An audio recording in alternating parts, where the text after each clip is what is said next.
ভাবে একটু এদিক থেকে ওদিক হওয়া মানে আমি ছেলেমেয়েকে সামলাতে পারছি না, আমার দিক থেকে কোনো একটা ভুল হচ্ছে। বাবা মারা কিন্তু অনেক সময় নিজেকে খুব দোষ দেয়, দোষ দেয়, ভাবে একটা মানে এই সংকটেই পড়ে গেছে, এই পুরো অ্যাডোলেসেন্ট পিরিয়ডটাই সংকটটা কিন্তু আগে থেকেই ভাবতে থাকে। তো এই যে একটা ফিয়ার বিল্ড আপ হচ্ছে, এই যে একটা অ্যান্টিসিপেশন তৈরি হয়ে যাচ্ছে, এটার জন্যই তো অলরেডি বাচ্চাগুলোকে মানে একটু নিজের থেকেও আলাদা করে ফেলে। আচ্ছা, অর্থাৎ কি না অ্যাওয়ারনেস দরকার, আর একটু নিজের ওপরেও ট্রাস্ট দরকার। আপনি প্রোনিং এর কথাটা বলছেন, যদি আরেকটুখানি ডিটেইলে বলেন। হ্যাঁ, এরকমই কিন্তু আমাদের ব্রেনের কিছু কিছু সেলস এর প্রিউনিং হয়, যেইগুলো আমরা শিখেছিলাম ছোটবেলায় সেগুলোকে আমরা আস্তে আস্তে বাদ দেওয়া শিখি, আমরা নতুন জিনিসকে গ্রহণ করা শিখি। আরেকটা যেটা হয় হচ্ছে এটাকে বলে মায়ালিন ফর্মেশন। মায়ালিন ফর্মেশন যখন হয় তখন না আমাদের ব্রেনটা একটা অ্যাভারেজ ব্রেনের থেকে 30 টাইমস বেশি চলতে শুরু করে। 30 টাইমস বেশি চলা মানে আমি একটা ঘরের মধ্যে যদি টেবিলের মধ্যে 4-5টা জিনিস রাখা থাকে, আমি ঢুকে আমার ব্রেন যদি ওইরকম মাইলিন ফর্মেশন স্টেজে থাকে, আমি কিন্তু সঙ্গে সঙ্গে দেখে নিতে পারবো কি কি আছে আমার চোখের সামনে। আচ্ছা, একদম। এবং এইরকম একটা অ্যাটেনশনের যখন মানে এত বড় একটা স্প্যান চলে আসে, তখন কিন্তু তাদের একটা অ্যাটেনশন ডেফিসিট হওয়ারও সম্ভাবনা থাকে। আচ্ছা, কিন্তু সেটা তো মানে কোনো ক্ষতিকর অর্থে নয়। ক্ষতিকর অর্থে নয়, মানে কম্প্রিহেনশন পাওয়ারটা তার বেড়ে গেল। কম্প্রিহেনশন, এক্স্যাক্টলি, এই যে কম্প্রিহেনশন পাওয়ারটা তার বেড়ে গেল, এই সময় যত বাচ্চাদেরকে নতুন এনভায়রনমেন্ট দেওয়া হবে, যত বেশি তারা ক্রিয়েটিভ এক্সপ্লোরেশন, ইনোভেটিভ, যত সাইন্টিফিক জিনিসপত্র আছে, যত টেকনোলজিক্যাল অ্যাডভান্সমেন্ট আছে, স্পোর্টস হোক বা নতুন রিলেশনশিপ বিল্ড করা হোক, সোশ্যাল রিলেশনশিপসে অনেক মন দিলে তাদের কিন্তু অনেক সাহায্য হয়। এই প্রুনিং টাইম, মাইলিন ফর্মেশনটা তারা কিন্তু অনেক ভালোভাবে ইউজ করতে পারে।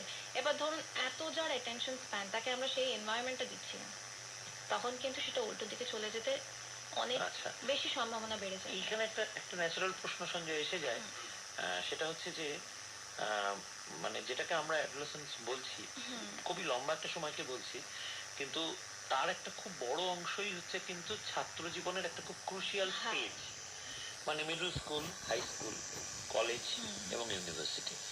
যে সময়টায় মানুষ কিন্তু মানে তার মস্তিষ্কের কতটা পরীক্ষা হয় জানি না, কিন্তু সে জীবনে সফলভাবে মানে বেঁচে থাকতে পারবে কিনা, হ্যাঁ মানে কি বলবো, অবজেক্টিভ কন্ডিশন গুলো তার ফেভারে রাখতে পারবে কিনা, এটা কিন্তু তাতেই ঠিক হয়। তো এই সময়টাতে মানে অর্থাৎ কিনা আমি বলছি যে আপনি যেটা বললেন যে এক্সপ্লোর করবার সুযোগ, নানা রকম মানে বেড়ানো বা নানান দিকে তাকে ওপেন আপ করতে দিলে সুবিধে, কিন্তু তার সময়টাও তো এই সময় ততই কমে আসে। হ্যাঁ, সময়ও কমে আসে, সেটা ডেফিনেটলি একটা ডিসঅ্যাডভান্টেজ বাচ্চাদের জন্য, কিন্তু তারা কিন্তু গ্র্যাস্প করার পাওয়ারটাও তাদের বেড়ে যায়। ওই সময় মাল্টিটাস্কিংটা ওদেরকে অনেক বেশি সাহায্য করে। আমাদের যত বয়স বাড়ে আমরা তত একটা কাজকে অ্যাট এ টাইম সামলাতে শিখে যাই। আমাদের জন্য মানে একটা 30 বছর বয়স যার, 32 বছর বয়স যার, সে কিন্তু সেই রকম ভাবে মাল্টিটাস্কিং করতে পারবে না। মাল্টিটাস্কিং সবচেয়ে ভালো করে অ্যাডোলেসেন্সরা আর বাচ্চারা। আচ্ছা, এই স্প্যানটায় কিছু কিছু আওয়ার্স যদি ডেজিগনেট করে দেওয়া হয় যে তুমি এই সময়টা পড়াশোনা করবে, টাইমের গুরুত্বটা, একটা হচ্ছে ওরা টাইমের গুরুত্ব বুঝতে শেখে, যে কম সময়ের মধ্যে নিজেকে ম্যানেজ করতে হবে। দ্বিতীয়ত ওরা অনেক বেশি ভেরিয়েশন পাচ্ছে ওদের গোটা দিনে, যত ওরা ভেরিয়েশন পাচ্ছে তত ব্রেন ডেভেলপমেন্টটা ফাস্টার হচ্ছে, তত বেশি অ্যাটেনশন আর কনসেন্ট্রেশন পাওয়ারটা ইমপ্রুভ করছে। এখনো সমস্যা হয়ে গেছে, এখন বাচ্চারা অনেক বেশি ঘরে বাঁধিত, সারাক্ষণ বসে আছে, কনজিউম করছে, ভিজুয়ালি অনেক বেশি কনজামশন হচ্ছে, কিন্তু প্রোডাক্টিভিটিটা কিন্তু আসছে না। কিছু তৈরি করা, নিজেকে কিছু বা কিছু মানে আমাদের যেরকম ছোটবেলায় যখন আমরা সায়েন্স এক্সপেরিমেন্টস করতাম, বাড়িতে করতাম, একটু জার্মিনেশন করতে পারছি, মাঝে মাঝে একটু ফার্মেন্টেশন ট্রাই করছি, অনেক কিছু সায়েন্টিফিক এক্সপেরিমেন্ট বাড়িতেই করতাম। এখন কিন্তু বাচ্চাদের সেই এক্সপ্লোরেশনটা দেখা যায় না, কারণ সবকিছু is readily available on the internet. এই জিনিসটা একটু যদি বাড়িতে কেউ এনকারেজ করে। আরেকটা যেটা করতে পারে হচ্ছে গ্রুপ সেটিং এ বাচ্চাদেরকে রেখে, মানে সেম এজের বাচ্চারা একসাথে হয়তো উইকেন্ডে একটা বাড়িতে কোনো রকমের গেট টুগেদার করলো, সেখানে ওরা কোনো একটা সাইন্টিফিক এক্সপেরিমেন্ট করলো, একটু নানা রকম ভাবে বাচ্চাদের জীবনটাকে যদি একটু বাইরের সাথে কানেক্ট করা যায় তাহলে অনেক সুবিধা হয়। আচ্ছা, একটা জিনিস সঞ্জয়, সেটা হচ্ছে যে ধরো আজ থেকে 30-40 বছর আগে যদি পিছিয়ে যাই, তখন এই এই বয়সের যে বাচ্চারা, তাদেরকে কিন্তু মানে ধরা যাক একটি মেয়ে, তাকে তার মা একটু একটু রান্না শেখাতো, একটু সেলাই পোড়াই শেখানো হতো, হ্যাঁ তখন তো ইনফ্যাক্ট হোম সায়েন্স একটা সাবজেক্টও থাকতো, সেলাই টেলাই ইত্যাদি করতে হতো। এখন কিন্তু মানে যত সময় এগিয়েছে, আমরা মানে একাডেমিক রেজাল্টস এর দিকে আমাদের যেতে হয় বেশি করে, মানে উল্টে বরং বাচ্চাদের সবকিছু থেকে গার্ড করা হয়, যে তুমি এটার জন্য সময় দেওয়ার কোনো দরকার নেই, রান্না করার জন্য লোক আছে বা আমি করে দিচ্ছি, everything is at your hand and we are at your service. কিন্তু সে ওই বাড়তি মানে মানে সে তার ফলে আমি একটা রেজাল্ট আশা করছি যে আমি সমস্ত কিছু হাতের কাছে জুগিয়ে দিচ্ছি, তাও কেন এত খারাপ। হ্যাঁ, এবার সেটা না পেলে তখন মা বাবার একটা ফ্রাস্ট্রেশন হচ্ছে, এটা একটা অদ্ভুত বিশ্বাস সার্কেল। এবার আপনি আপনি বলবেন ধরুন একটা বিশ্বাস সার্কেলের মধ্যে থাকা একটি পরিবার যদি আমাদের এখন করতো, হ্যাঁ আচ্ছা বলতে আছেন একটু তার ফোনটা একবার নিয়ে নিশ্চয়ই নিশ্চয়ই নিশ্চয়ই এই নিশ্চয়ই। প্রশ্নটা তো রইল। নমস্কার, কে আছেন? হ্যাঁ নমস্কার, হ্যাঁ, আমি শঙ্কর বাগ বলছি মশা হুগলি থেকে। বলুন। বল। হ্যাঁ দিদিকে নমস্কার। আমার প্রশ্ন হচ্ছে, আমাদের বাড়িতে যে ছোট্ট ছোট্ট ছেলে মেয়েরা আছে, মানে কেউ তো হয়তো মানে রান্না করতে পারে, কেউ হয়তো পড়াশোনা করতে পারে, অনেক সময় দেখা যাচ্ছে মানে পড়াশোনা করছে তো দেখা যাচ্ছে সারাদিনে পড়াশোনার মধ্যে খুব একটা পড়াশোনা করছে না, এখন স্কুলে যাচ্ছে, দেখা যাচ্ছে পড়াশোনা অনেক সময় ভুলে যাচ্ছে, মনে রাখতে পারছে না, দেখা যাচ্ছে সেই ইন্টারনেটের ওপরে সারাদিন হয়ে ব্যস্ত হয়ে পড়ছে, সারাক্ষণ টুকটাক মেসেজ করছে, দেখা যাচ্ছে পড়াশোনা দিদিমণি যখন জিজ্ঞেস করছে পড়াশোনা করতে পারছে না। এবার আপনি তাদের প্রশ্নটা জন্য বলুন। মানে এরকম কি ব্যবস্থা করা যায়, আমার এটাই পড়াশোনার সময় ইন্টারনেটটাকে কিন্তু একটু রেস্ট্রিক্ট করতে হবে বাবা মাদেরকে। এটা অনেক সময় বাচ্চাদের সাথে যদি একটা নেগোসিয়েশন করা যায় যে তোমাকে ফোনটা দেওয়া হবে, কিন্তু তুমি 1 ঘন্টা একটু পড়াশোনা করে নাও, তাকেও সেই ট্রাস্টটা দেওয়া হচ্ছে যে তুমি ফোন দেখতে পারছো, তাকে একদম রেস্ট্রিক্ট করা হচ্ছে না, আর তার পড়াশোনা করার ইন্টারেস্টটা কিন্তু বেড়ে যায় যে না সে 1 ঘন্টা পর ফোনটা পাবে একটুখানি একটা এরকম। reward দেওয়া হবে। হ্যাঁ, এটা একটা রিওয়ার্ড হিসেবে এক্স্যাক্টলি একদম রিওয়ার্ড হিসেবেও কাজ করে, এবং তাদের কিন্তু পড়তে পড়তে ফোন দেখার যে ডিস্ট্রাকশনটা সেটাও আস্তে আস্তে কমে যায়। কিন্তু এটা একটুখানি বাবা মাদেরকে নেগোশিয়েট করে একদম যেরকম একটা আমি অ্যাডাল্টের সাথে কথা বলবো সেইভাবে কথা বলে ওদেরকে বোঝাতে হবে, নাহলে কিন্তু ওরা শুনবে না। বেশ। এবার সুপ্রিয় যে প্রশ্নটা করছিল, এই যে একটা ভিসিএস সাইকেলের মধ্যে আমরা পড়ে হ্যাঁ। যাচ্ছি, যেখানে বাবা মারা ওই যে মানে দেখুন, আমি বোর্ড বা ইত্যাদি কারোর আলাদা করে নাম বলছি না, যেটা খুব সত্যি কথা। একটা নম্বর পেতে হবে, নম্বর না না পেলে সে কিন্তু যেটা নিয়ে পড়াশোনা করতে চায়, বাচ্চাটা যেটা নিয়ে আগ্রহ, সেটাতে সে ঠিক মতন সুযোগ পাবে না। সুযোগগুলো এমন ভাবেই হয়ে গেছে, আর সবাই এখন 90 আর 95% পায়। তাহলে এই যে আমরা বাবা মারাই অনেক সময় এই ফাঁকটাতেই পড়ছি। একদম। এবং পড়তে আমরা বাধ্য, প্রায় সিস্টেম একরকম ভাবে মানে গর্ত করেই রেখেছে বলা যায়। তো সেইখানে হ্যাঁ মানে রাস্তাটা কোথায়, what is the middle path, যেখানে আমি বাচ্চাটারও একটা স্পেস দিতে পারবো, আবার বাস্তবে তাকে তার যে প্রয়োজনীয়তাটা সে হয়তো এখন বুঝছে না, সেটাও সে খানিকটা গ্যাদার করতে পারবে। ব্যাপারটা হোয়াট হচ্ছে ইজ দ্য ব্যালেন্স পয়েন্ট? হ্যাঁ, পড়াশোনাটা ডেফিনেটলি পড়াশোনা থেকে বেশি ইম্পর্টেন্ট কোনো কালেই কোনো কিছুই হবে না। পড়াশোনাটার স্টাইলটাকে বদলানো যেতে পারে। যেমন যেমন সারাক্ষণ ওই যে একটা টিউশন থেকে এসে পড়া, আবার পরের দিন স্কুলের জন্য প্রিপেয়ার করার জন্য হোমওয়ার্ক গুলো করা, এই যে প্রত্যেকটা সময় খালি বই খাতার সাথে যে অ্যাটাচড হয়েছে, এই সেম পড়াটা কিন্তু অনেক সময় ইন্টারনেটের ক্লাসরুমের মাধ্যমে কিন্তু ওরা পড়তে পারে। অনেক রকমের মানে এডুকেশনাল এখন ভিডিওজ আছে অনলাইন, অনেক ইন্টারন্যাশনাল লেভেলের কন্টেন্ট পাওয়া যায়, সে ইউটিউবে হোক বা গুগলে হোক, যেগুলোতে অনেক এক্সপেরিমেন্টেশন করে অনেক ডিফারেন্ট স্টাইলসে সেম পড়াটাকে বোঝানো হয়। তাতে যেটা হয় হচ্ছে বাচ্চারা যত নতুন এনভায়রনমেন্ট, এই যে সেম নতুন এনভায়রনমেন্টের কনসেপ্টে চলে আসছে, নতুন মেথড অফ স্টাইল, নতুন মেথড অফ স্টাডিং এ ওরা অনেক ইজিলি ইনফরমেশনটা গ্র্যাস্প করতে পারছে। ওই যে একটা পড়া করতে যেটা 1 ঘন্টা লাগছে, সেটা কিন্তু 1 ঘন্টার জায়গায় অনেক সময় আধ ঘন্টায় কমানো যাচ্ছে, যত ডিফারেন্ট মেথডে ওরা পড়াশোনাটা শিখছে। এই যে এটা যে একটু ডিটেল করেন, খুব আমার ধারণা অনেক পেজই মানে যারা হ্যাঁ। শুনছেন তাদের উপকার হবে। ইন্টারনেটের মাধ্যমে কিছু ইউটিউবের এরকম প্রচুর ক্লাসরুমস আছে, হ্যাঁ সেটা তো অনেক আমাদের- এডুকেশনাল হ্যাঁ। ভিডিওস। এই বিভিন্ন এডুকেশনাল ল্যাঙ্গুয়েজেও পাওয়া যায়, হ্যাঁ, মিডিয়াম অফ এই ল্যাঙ্গুয়েজ। এডুকেশনাল ভিডিওস গুলো বাচ্চারা যদি নিজেরাই খুঁজে নেয়, ওদেরকে কিছুটা টাইম দিয়ে দেওয়া হলো যে ধরো তুমি দিনে 2 ঘন্টা এরকম ভিডিওগুলো দেখে নিজেরা নোটস বানাবে। নিজে নোটস বানিয়ে বানিয়ে পড়লে কি হয়, পড়াটা অনেক বেটার বোঝা হয়, বোঝার জায়গাটা হচ্ছে কম্প্রিহেনশনটা ইমপ্রুভ করছে, এবং এই যে প্রোডাক্টিভিটিটা, যে আমি একটা কিছু বুঝে নিজে সেটা পরীক্ষায় লিখলাম, সেইটাও কিন্তু করতে ওদের সুবিধা হয়, কনসেপ্ট ক্লিয়ার থাকে। এখন সমস্যাটা হচ্ছে বাচ্চারা এত ইনফরমেশন নিচ্ছে ওই একই প্রসেসে বইয়ের মাধ্যমে, যে ওদের না মাথাটা স্লো হয়ে যাচ্ছে, প্রসেসিং স্পিডটা, যেটাকে এত সুন্দর করে ইউটিলাইজ করা যায় সেটা ঠিক উল্টো ভাবে চলছে। তো it is very much important যে বাচ্চারা এখন একটু নতুন মেথডে পড়া শুরু করুক। হ্যাঁ, কিন্তু বাচ্চাদের তো মানে মানে স্কুল তো এক ধরনের রেস্ট্রিকশনস রাখেই, হ্যাঁ, মানে একটা কারিকুলামগত চাপ, এটা সবাই অনুভব করেন, মানে কারোর কিছু করবার নেই। অর্থাৎ একটা বাচ্চা হয়তো 3টের সময় স্কুল থেকে ফিরছে, হ্যাঁ, হ্যাঁ ফিরে এসে 1 ঘন্টা রেস্ট করেই তাকে আবার Tuition যেতে হ্যাঁ হচ্ছে। টিউশন দিতে হচ্ছে, তারপরে যেখানে টিউশনে যাচ্ছে সেখানে হয়তো একটা আনফিনিশড কিছু, মানে প্রত্যেক জায়গাতে একটা করে পরীক্ষা আছে, সারা বছর অজস্র পরীক্ষা আছে, এই সমস্ত মিলিয়ে।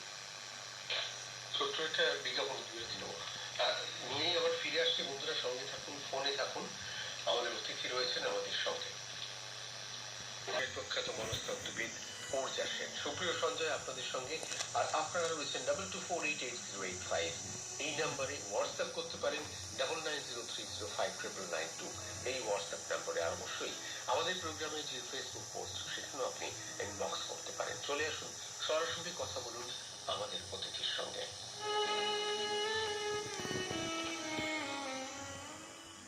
হ্যাঁ, আমরা কথা বলছিলাম বাচ্চাদের। এবার যদি একটু আমরা যেহেতু ইয়াং অ্যাডাল্টহুডের কথাও বলছি, সেইটা তো আরো একটা সমস্যার সময়, সেটা হয়তো চিরকালই ছিল আমার তো ধারণা। মানে পুরনো বাংলা ছবি দেখলে সমাজের যে চেহারাটা পাওয়া যায়, এটাই হচ্ছে সেই সময় যখন আবার বাবা মার সঙ্গে, পরিবারের সঙ্গে একটা রিলেশনের ভাঙা গড়া হয়।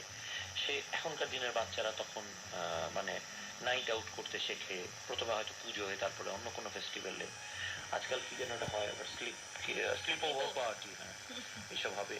এবং তখন বাবা মারা আপত্তি করবেন, ভয় পাবেন, সমাজ পাল্টাচ্ছে ঠিকই, তারাও নিরাপত্তার অভাব বোধ করেন, এবং বাচ্চার মনে হয় যে তাকে, মানে তার স্বাধীনতা কার্টলমেন্ট হচ্ছে। আবারও একটা নতুন করে সম্পর্ক ভাঙা করার মানে দিনকাল এসে পড়ে। এই সময়টাতে যে আমরা বলি যে আপনার কাছ থেকে আবার একটা গাইডেন্স, একটা গোল্ডেন রুল বাবা মাদের জন্য, যে এইটা করবেন, এইটা আর করবেন না, এরকম ভাবে যদি কিছু বলা যায়। সবচেয়ে বেশি যেটা এই সময় দরকার না, বা আমাদের একটা বুঝিয়ে দেওয়া যে যাই হোক না কেন আমি কিন্তু তোমার পাশে আছি, এই ব্যাপারটা। ছেলেমেয়েরা না হঠাৎ করে ওই সময়টা ভীষণ লোনলি ফিল করতে শুরু করে।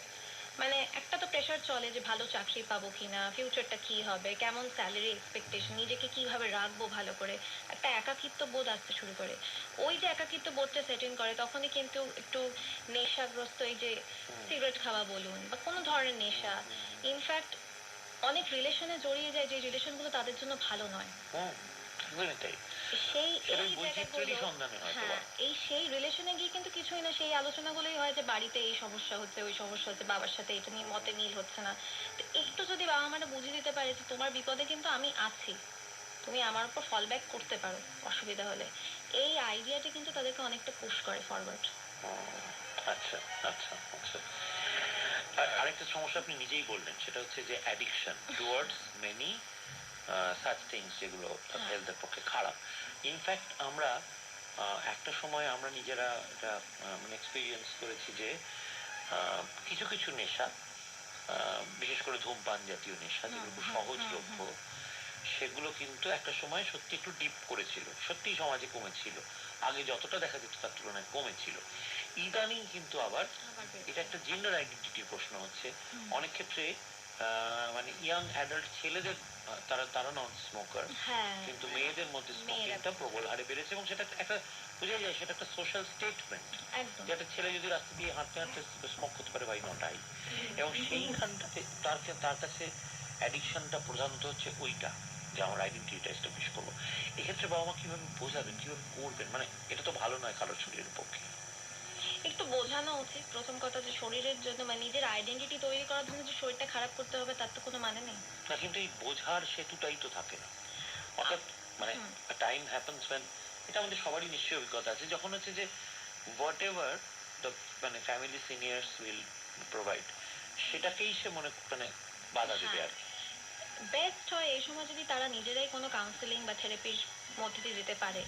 কারণ সম্পর্কতে একটা এমন ডিস্টেন্স চলে আসে যে তখন বাবা মায়ের কথা তারা নিজেরাও আর শুনতে চায় না, আর বাবা মারাও একটা বলতে ভয় পায় যে আমি যদি বলি এটা যদি আরো খারাপ জায়গায় চলে যায়, কিছু বলতেই চায় না। ট্রাস্ট কোশ্চেনটার একটা অভাব দুদিক থেকেই হয়। এই যে এই কমিউনিকেশন গ্যাপটার জন্য বেস্ট হয় যদি ওই সময় ইয়াং অ্যাডাল্টরাই একটা নিজেরা কাউন্সেলিং এর জন্য যোগাযোগ করে। কিন্তু আমরা ফিরে আসবো বাবা মাদের দিকে, এবং তাহলে আমি একটু আগিয়ে যাবো। একজন বন্ধু আছেন, এবার তার সঙ্গে একটু কথা বলে নিই।